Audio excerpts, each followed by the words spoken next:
আমার বুকের ভেতর জ্বলছে ভীষণ আগুন। প্রথমে অ্যানিমেশন টিজার, পরে টিজার আর পিরিতি গান একের পর এক চমকে দিচ্ছিল শাকিব খানের সিনেমা রকস্টার। এবার এসেছে সিনেমাটির দ্বিতীয় গান আমাকে উড়িয়ে দাও। ২৪ মে রাতে প্রকাশিত হয়েছে ৪ মিনিট ৪১ সেকেন্ডের গানটি। গানটি লিখেছেন ও গেয়েছেন আহমেদ হাসান সানি। সঙ্গীত পরিচালনা করেছেন জাহিদ নীরব।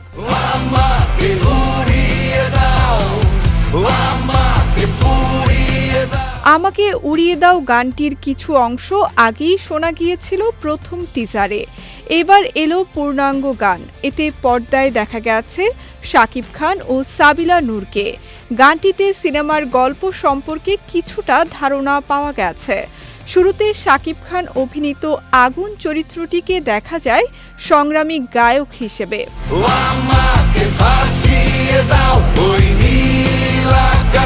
ধীরে ধীরে জনপ্রিয় রকস্টার হয়ে ওঠেন শাকিব খান। শহরের বড় বিলবোর্ডে তার ছবি দেখা যায়। বাইরে বের হলেও ভক্তরা অটোগ্রাফের জন্য মুখিয়ে থাকেন। তার এই পুরো যাত্রায় সঙ্গী থাকতে দেখা যায় সাবিলা নূরকে।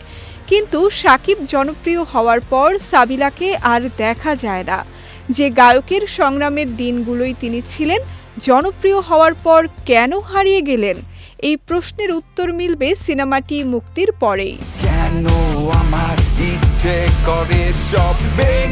এর আগে মুক্তি পাওয়া দ্বিতীয় টিজারেই স্পষ্ট হয়েছে ছবিতে শাকিবের ৩ নায়িকা সাবিলা নূর, তানজিয়া মিথিলা ও সুনিধি নায়েক।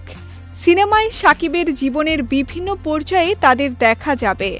আমাকে উড়িয়ে দাও গানটি মুক্তির পর দর্শক শ্রোতাদের ইতিবাচক প্রতিক্রিয়া এসেছে।